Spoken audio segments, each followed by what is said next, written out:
Hello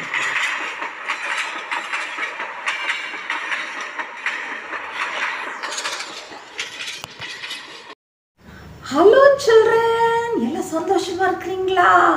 VBS நல்லா இருக்குதா? Okay, இன்னைக்கு விபிஎஸ் படிச்சிடலாமா? நானே திராட்சை செடி, நீங்கள் கொடிகள். சத்தமா சொல்லுங்க பார்க்கலாம். ஓகே, யோவான் 15:1. திருப்பி சொல்லலாமா? நானே திராட்சை செடி, நீங்கள் கொடிகள். யோவான் 15:1-5. அதுல என்ன அர்த்தம் தெரியுமா பிள்ளைங்களா? ஜீசஸ் நம்மள ஹெல்ப் பண்ணுவாங்க, வளர்றதுக்கு, நல்ல கனி கொடுக்கறதுக்கு ஹெல்ப் பண்ணுவாங்க. அதுதான் அதோடைய அர்த்தம். ஓகே, ஹலோ சில்ட்ரன், எல்லாரும் எப்படி இருக்கீங்க? இந்த ஆன்லைன் வெக்கேஷன் பைபிள் ஸ்கூல்ல உங்களை சந்திக்கிறதுல நான் ரொம்ப சந்தோஷப்படுறேன். சரி, இன்னைக்கு நம்ம ப்ரேயர் பண்ணி ஸ்டார்ட் பண்ணலாமா? எல்லாரும் என்ன பண்ணணும்? ப்ரேயர்னோனே kneel down போட்டுக்கணும். join your hands, close your eyes and bow your heads. Okay children, sincere prayer பண்ணலாமா?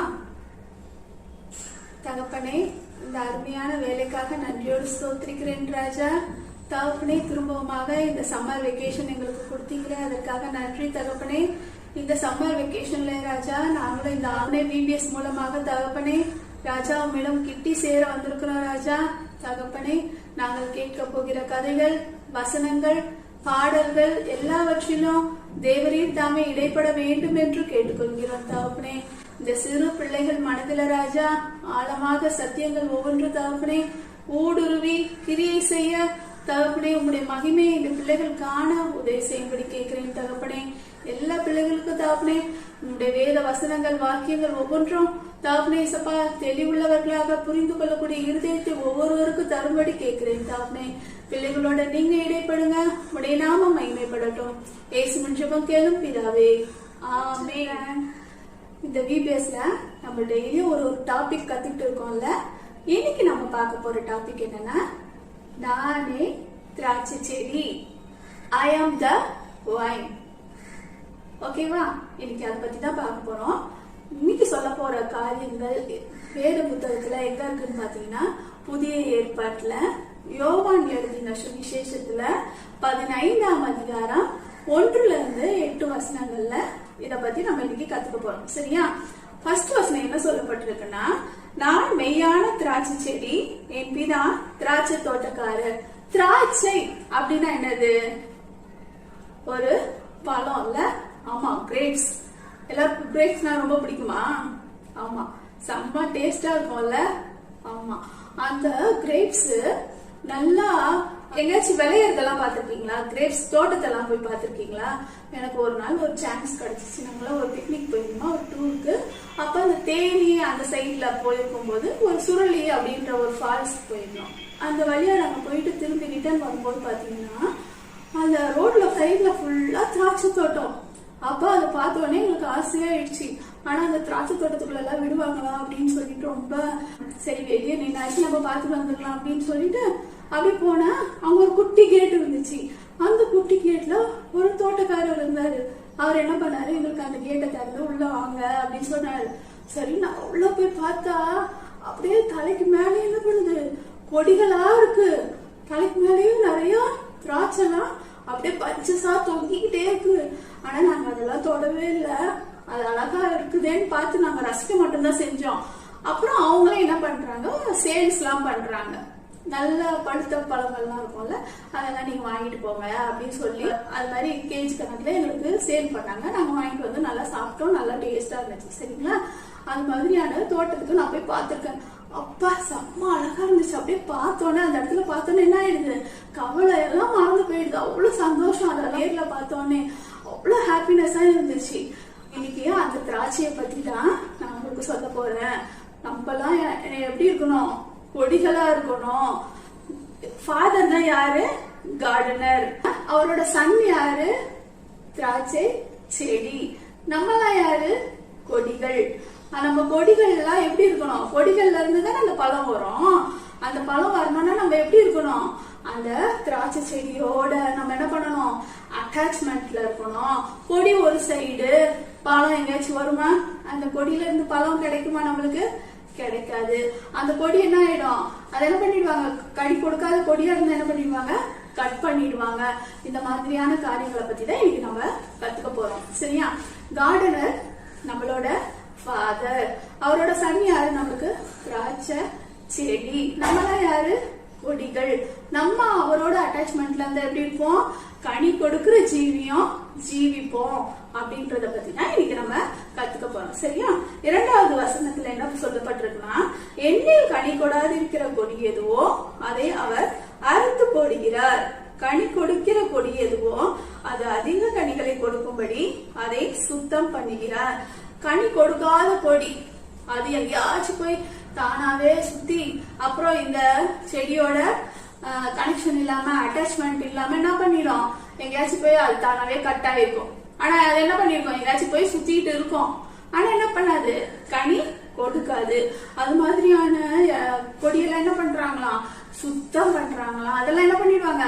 கட் பண்ணி பிச்சு தூக்கி போட்டுருவாங்க. சரியா? அது மாதிரி சுத்தம் பண்ணுகிறாராம். நான் உங்களுக்கு சொன்ன உபதேசத்தினாலே நீங்கள் இப்பொழுதே சுத்தமா இருக்கிறீர்கள். நம்ம சுத்தமான கொடியா இருந்தாதான் என்ன பண்ண முடியும்? பிதாவோட ஜீசஸோட நம்ம அட்டாச்மெண்ட்ல இருந்தாதான் என்ன பண்ண முடியும்? கனி கொடுக்கிற ஜீவியம் நம்மளால ஜீவிக்க முடியும் அப்படின்னு சொல்றாங்க.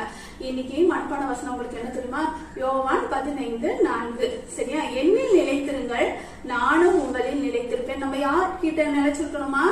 ஏசப்பா கூட, ஜீசஸோட நம்ம நிலைச்சு இருக்கணும். கொடியானது திராட்சை செடியில் நிலைத்திராவிட்டால் அது தானாய் கனி கொடுக்க மாட்டாதது போல நீங்களும் என்னில் நிலைத்திராவிட்டால் கனி கொடுக்க மாட்டீர்கள் அப்படின்னு சொல்லப்பட்டிருக்கு. நானே திராட்சை செடி, நீங்கள் கொடிகள். ஒருவன் என்னிலும் நான் அவனிலும் நிலைத்திருந்தால் எப்படி இருக்கணுமா? அந்த ஒருவன் யார்கிட்ட இருக்கணும்? ஜீசஸ்குள்ள இருக்கணும். ஜீசஸ் என்ன பண்ணணும்? அவனுக்குள்ள இருக்கணும். அப்படி இருந்தாதான் அவனால என்ன பண்ண முடியும்? கனி கொடுக்க முடியும். அவன் மிகுந்த கனிகளை கொடுப்பான். என்னை அல்லாமல் அவனால என்ன பண்ண முடியாது? உங்களால் ஒன்றும் செய்யக்கூடாது. எல்லாமே யார் கையில தான் இருக்கு? ஜீசஸ் கையில தான் இருக்குது அப்படின்னு சொல்லப்பட்டிருக்கு. ஒருவன் என்னை நிலைத்திராவிட்டால் வெளியே எரியுண்ட கொடியை போல அவன் எரியுண்டு உலர்ந்து போவான். அப்படிப்பட்டவைகளை சேர்த்து அக்கினியிலே போடுகிறார்கள், அவைகள் எரிந்து போம். அப்பா, என்ன ஒரு வேதனையான காரியம். அந்த அப்பா, அந்த அட்டாச்மெண்ட் இல்ல, அந்த கொடி தானா இருக்குன்னா அது என்ன பண்றாங்க? ஃபர்ஸ்ட் சுத்தம் பண்றாங்க, அதை கிளீன் பண்றாங்க, அதை கட் பண்ணி என்ன பண்ணிடுறாங்க? தூக்கி போட்டுடுறாங்க. தூக்கி போட்டோன்னே அது என்ன பண்ணும்? அக்கினியில போட்டுறாங்க. சே, கனி கொடுக்காத ஜீவியம் ஜீவிச்சா நம்மளும் எங்கதான் போகணும்? அக்கினி கடல்ல தான் போனோம். நம்மளோட ஜீவியம் என்ன பண்ணணும்? கனி கொடுக்கிற ஜீவியமா இருக்கணும் அப்படின்னு சொல்லப்பட்டிருக்கு. நீங்கள் என்னிலும் என் வார்த்தைகள் உங்களிலும் நிலைத்திருந்தால் நீங்கள் கேட்டுக்கொள்வது எதுவோ அது உங்களுக்கு செய்யப்படும். நீங்கள் மிகுந்த கனிகளை கொடுப்பதினால் என் பிதா மகிமைப்படுவார், எனக்கும் சீஷராய் இருப்பீர்கள். நீங்கள் மிகுந்த கனிகளை கொடுப்பதினால், மிகுந்த கனிகள், நம்ம நிறைய ஃப்ரூட்ஃபுல் லைஃப் நமக்குள்ள இருக்கணும். அது மாதிரியான ஃப்ரூட்ஃபுல் லைஃப் நம்மளுக்குள்ள இருந்துச்சுன்னா யாரு மகிமைப்படுவாங்களா? யாருக்கு ரொம்ப சந்தோஷமா? பிதாக்கு, ஃபாதருக்கு. அவருக்கு நம்ம எப்படி இருப்போம்? சீஷரா இருப்போம். ஜீசஸோட சீஷர்கள் இருந்தாங்க தெரியும்ல, எப்படி அவங்க கூடயே இருந்தாங்க, அவர் செய்த அற்புதத்தை எல்லாம் பார்த்தாங்க. யூதாஸை தவிர மத்தியாஸ் அதுக்கு அடுத்து செலக்ட் ஆனாரு. அவங்க எல்லாருமே என்ன பண்ணாங்க? இயேசுக்காக ரத்த சாட்சியாக தான் மரிச்சாங்க. அதே மாதிரி நீங்களும் என்ன பண்ணுவீங்க? எனக்காக சீஷரா இருப்பீர்கள். நீங்கள் மிகுந்த கனிகளை கொடுத்தாதான் என்ன பண்ணுவீங்க? பிதா மகிமைப்படுவார், எனக்கும் சீஷரா இருப்பீர்கள் சொல்லப்பட்டிருக்கு. சரி, நம்ம நல்லா இந்த நம்மளுக்கு எவ்வளவு சான்சஸ் இருக்குல்ல. நம்ம சண்டேனா சர்ச்சஸ் போறோம், சண்டே ஸ்கூல் அட்டெண்ட் பண்றோம், எவ்வளவு காரியங்கள்ல நம்ம தேவனோட கனெக்ஷன்ல இருக்கோம். ஆனா நம்மளோட ஜீவியம் கனி கொடுக்கிற ஜீவியமா மாறி இருக்கா? நம்ம ஜீசஸ்குள்ள அட்டாச்மெண்டா இருக்கிறோமா அப்படின்னு நம்ம ஒரு நாளும் யோசிச்சு சிந்திச்சு செயல்படணும். சரிங்களா? இப்ப உங்களுக்கு நான் இதை புரியுற மாதிரி சொல்றேன். ஒரு ரயில்வே ட்ராக் இருக்குது. ட்ராக் எதோட கனெக்ட் ஆயிருக்கும்? கரெக்ட், ட்ரெயினோட கனெக்ட் ஆயிருக்கும். ட்ரெயின் எதோட கனெக்ட் ஆயிருக்கும்? அந்த ட்ராக்கோட கனெக்ட் ஆகி ரெண்டுத்துக்கும் என்ன இருக்கு, ஒண்ணுக்குள்ள ஒண்ணு கனெக்ஷன் இருக்குதுல்ல. ஆமா, அப்படி கனெக்ஷன் இருந்தாதான் என்ன பண்ண முடியும், அந்த ட்ரெயினால அந்த ட்ராக்ல மூவ் ஆகி போயிட்டே இருக்க முடியும். ஆமா, விளங்குதா பிள்ளைங்களா உங்களுக்கு? அதுக்குள்ள ட்ரெயின் இப்போ ஒரு பக்கம் இருந்துச்சுன்னா, ட்ராக் இருந்துச்சுன்னா ரெண்டுமே யூஸ்லெஸ்ஸா இருக்கும்ல. ஆமா, ட்ரெயினால எங்கேயாச்சும் போக முடியுமா, ரோட்ல எல்லாம் போக முடியுமா? போக முடியாது. அது என்ன பண்ணும், ட்ராக்ல தான் போவோம். அப்ப அந்த ட்ரெயினுக்கு எதோட கனெக்ஷன் இருக்கணும், ட்ராக்ல கனெக்ஷன் இருக்கணும். கரெக்ட் பிள்ளைங்களா? அதே மாதிரி நிறைய பிள்ளைங்கலாம் காத்தாடி வானத்துல விடுவாங்க, பாத்திருக்கீங்களா? கைட். அது எதோட கனெக்ஷன் ஆயிருக்கும் தெரியுமா? ஒரு நூல் போட்டு அதை கீழே இருந்து ஒருத்தர் அழகா என்ன பண்ணுவாரு, அதை உயர உயர பறக்க வைப்பாரு. அது நல்லா பறந்து போனோன்ட்டு கீழே இருந்துதான் என்ன பண்ணிட்டு இருப்பாரு, அந்த நூல் வழியா அதை கனெக்ட் பண்ணி அவரோட கனெக்ஷன்ல தான் இருக்கும் அது பறக்கிறது. ஆமா, அதே மாதிரிதான் நம்மளும் யாரோட கனெக்ஷன் ஆயிருக்கணும், ஜீசஸ் கிரைஸ்டோட கனெக்ஷன் ஆயிருந்தோம்னா நம்மளோட லைஃப் எப்படி இருக்கும், நல்ல ஒரு கனி தருகிற ஜீவியம் நம்மளுக்குள்ள இருந்துச்சுன்னா நம்மளும் இயேசுக்காக சீஷர்களா இருப்போம். எல்லாருக்கும் உங்களுக்கு எல்லாம் ரொம்ப பிடிக்குமா, ஜீசஸ்க்கு நானும் ஒரு டிசைபிளா இருக்கணும் அப்படின்றது உங்களுக்கு ரொம்ப பிடிக்குமா? அப்ப பிடிக்கும்னா நீங்களும் என்ன பண்ணணும், உலக காரியங்கள்ல என்னென்னலாம் உங்களுக்கு தேவையில்லாத காரியங்கள், செல்போனு, அப்புறம் இன்டர்நெட், இது மாதிரியான அதுல இருக்கிற சோசியல் மீடியாஸ், அது மாதிரியான காரியங்கள்ல இருந்தெல்லாம் நீங்க என்ன பண்ணணும், அதெல்லாம் அந்த கனெக்ஷன் எல்லாம் உதறி தள்ளிட்டு நீங்க யாரோட கனெக்ஷன் ஆகணும், ஜீசஸ் கிரைஸ்டோட கனெக்ஷன் ஆனா உங்களோட லைஃப் எப்படி இருக்கும், நல்லா ஃப்ரூட்ஃபுல் லைஃபா இருக்கும். நல்லா கனி தருகிற ஜீவியம் உங்களுக்கும் கிடைக்கும். அதுக்காக நீங்க என்ன பண்ணணும், நல்லா முட்டி போட்டு ப்ரேயர் பண்ணி, ஏசப்பா எனக்கும் உங்களோட எனக்கு கனெக்ஷன் வேணும் அப்படின்னு சொல்லி என்ன பண்ணுங்க, நல்லா அழுது ப்ரேயர் பண்ணுங்க. சரிங்களா? அப்ப நம்ம சேட்டன் இருக்கிற அந்த கனெக்ஷன் எல்லாம் என்ன பண்ணுவோம், கட் ஆகி நம்ம யாருக்குள்ள கனெக்ட் ஆயிடுவோம், ஜீசஸ் கிரைஸ்டுக்குள்ள கனெக்ட் ஆகும். அப்ப அவருக்கு நம்மளும் ஒரு நல்ல டிசைபிள்ஸா இருப்போம். சரியா? அந்த மெய்யான திராட்சை செடியோட நம்மளும் கனெக்ட் ஆயிருந்தா நம்ம கொடிகள் நம்மளும் எப்படி இருப்போம், நல்லா கனி தருகிற ஜீவிப்போம். சரிங்களா பிள்ளைங்களா? சரி, அந்த காரியத்தை நம்ம முட்டி போட்டு ஜெபம் பண்ணி நீங்க சீக்கிரமா மனம் திரும்பி ஆண்டவருக்குள்ள அட்டாச்மெண்ட் ஆகி நிறைய கனி தருகிற ஜீவிப்பீங்களா? சேலஞ்ச் பண்ணுவீங்களா? Okay, thank you, God bless you. இப்ப ஆண்டி உங்களுக்கு ஒரு சாங் சொல்லி தரேன், அதை நல்லா கேட்டு பாடி பிராக்டிஸ் பண்ணணும். ஓகேவா? இப்ப நம்ம கேட்டோம்ல, அதே ஸ்டோரியில இருந்து ஒரு சில வசனங்கள் வரிகளை வச்சு நம்ம இப்பொழுது ஒரு பாடல் பாட போறோம். சரிங்களா? எல்லாம் ரெடியா இருக்கீங்களா?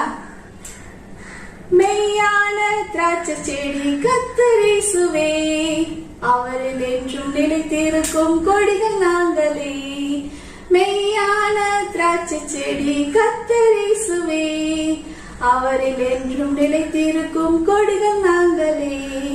மிகுந்த கனிகள் கொடுக்கும் கொடிகளாகுவோம், பிதா மகிமை அடையும் சீஷராகுவோம். மிகுந்த கனிகள் கொடுக்கும் கொடிகளாகுவோம், பிதா மகிமை அடையும் சீஷராகுவோம்.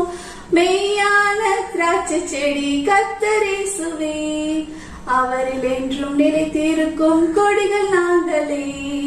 மெய்யான திராட்சை செடி கர்த்தர் இயேசுவே, அவரில் என்றும் நிலைத்திருக்கும் கொடிகள் நாங்களே. நல்லா இருக்குல்ல சாங்? ஈஸியா இருக்கும். ஒரு 4 லைன்ஸ் தான் இருக்கு. நல்லா கேட்டு நல்லா பாடி பிராக்டிஸ் பண்ணுங்க, உங்களுக்கு ஈஸியா மனப்பாடம் ஆயிடும். சரிங்களா? ஓகே. ஹலோ சில்ட்ரன், நம்ம விபிஎஸ்ல ஜீசஸ் வந்து வைன், நம்ம வந்து பிரான்ச்சஸ் கிளைகள்னு படித்தோம். ஸோ அந்த திராட்சை செடி அந்த இதுக்குரியதை நம்ம கிராஃப்ட்டை நம்ம இன்னைக்கு பண்ணலாம். ஸோ அதுக்கு வந்து இந்த மாதிரி கிளிட்டர் பேப்பர் எடுத்திருக்கேன். உங்களுக்கு என்ன பேப்பர்னாலும் யூஸ் பண்ணலாம். ஃபெல்ட் பேப்பர்னா ஃபெல்ட் பேப்பர் யூஸ் பண்ணலாம், இந்த மாதிரி கிளிட்டர் பேப்பர்னாலும் யூஸ் பண்ணலாம். பிளெயின் ஷீட் ஆஃப் பேப்பர்னாலும் இந்த பர்பிள் கலரில் எடுத்துக்கோங்க. அப்புறம் லீவ்ஸ், இலைக்கு வந்து இந்த மாதிரி கிரீன் கலர் ஷீட்டு எடுத்துக்கோங்க. அப்புறம் அந்த ஸ்டெம் இருக்குல்ல, அந்த ஸ்டெம்முக்கு இந்த மாதிரி ஒரு சின்ன ப்ரௌன் ஷீட் ஆஃப் பேப்பர் எடுத்துக்கலாம். ஸோ அதில் ஒரு இந்த மாதிரி ஒரு சின்ன சைஸ் மூடி எடுத்துட்டு நீங்கள் வரைஞ்சிக்கோங்க. இப்படி 6 வட்டங்கள் வரைஞ்சிக்கோங்க. ஆண்டி ஏற்கனவே இப்படி வரைஞ்சி வச்சுருக்கேன். இங்கே பாருங்கள், 1 2 3 4 5 6 வரைஞ்சி வச்சுருக்கேன். ஸோ இதை நம்ம வெட்டி எடுத்துக்கலாம். அப்புறம் அதே மாதிரி இந்த க்ரீன் ஷீட் ஆஃப் பேப்பர் இருக்குது பார்த்தீங்களா, அது இப்படி ஒரு 2 இலை வரைஞ்சிக்கோங்க. 2 இலை வரைஞ்சிக்கிட்டு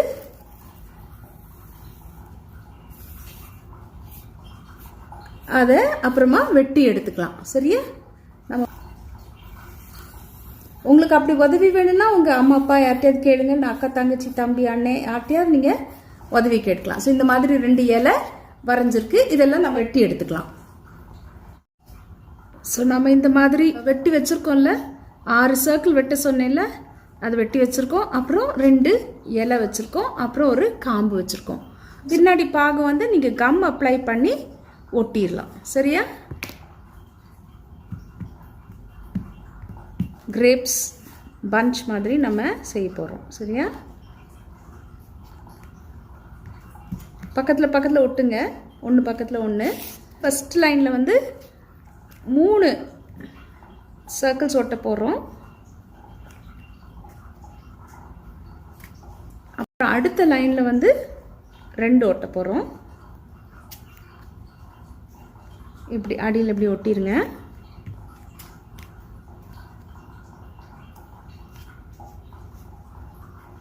கடைசியில் வந்து அந்த ஒரு சர்க்கிள் ரிமைனிங்காக இருக்குல்ல, அதை நீங்கள் ஒட்டிக்கோங்க. இப்படி அடியில் ஒட்டிக்கோங்க. ஸோ இந்த பஞ்ச் கிரேப்ஸ், கொத்தா ஒரு கிரேப்ஸ் இருக்குது. அப்புறம் அதுக்கு காம்பு வச்சிடலாம். சரியா? இப்படி வச்சிடலாம். காம்பையும் நீங்கள் ஒட்டிக்கோங்க.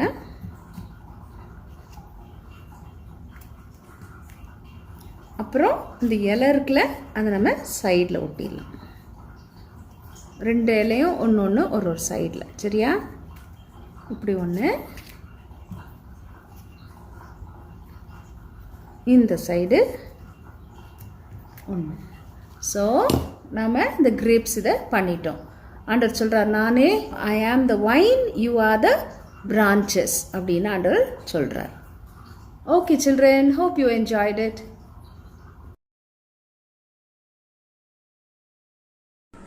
மெமரி வர்ஸ் படிச்சிடலாமா? மனப்பாட வசனம். யோவான் 15:4. யோவான் 15:4. என்னில் நிலைத்திருங்கள், நானும் உங்களில் நிலைத்திருப்பேன்.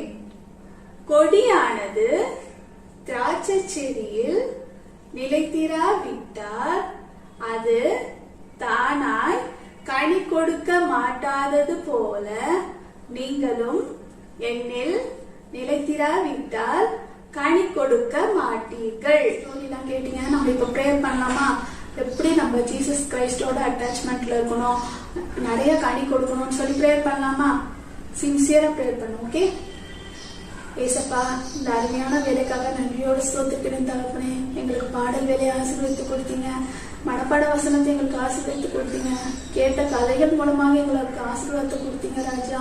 தகப்பனே, இன்னைக்கு கேட்ட கதையின்படி நாங்க உமக்குள்ளாக தகப்பனே அட்டாச்மெண்ட்ல இருக்க, நல்ல ஒரு கனெக்ஷன்ல இருக்க எங்களுக்கு உதவி செய்யும்படி கேட்கிறேன் ராஜா.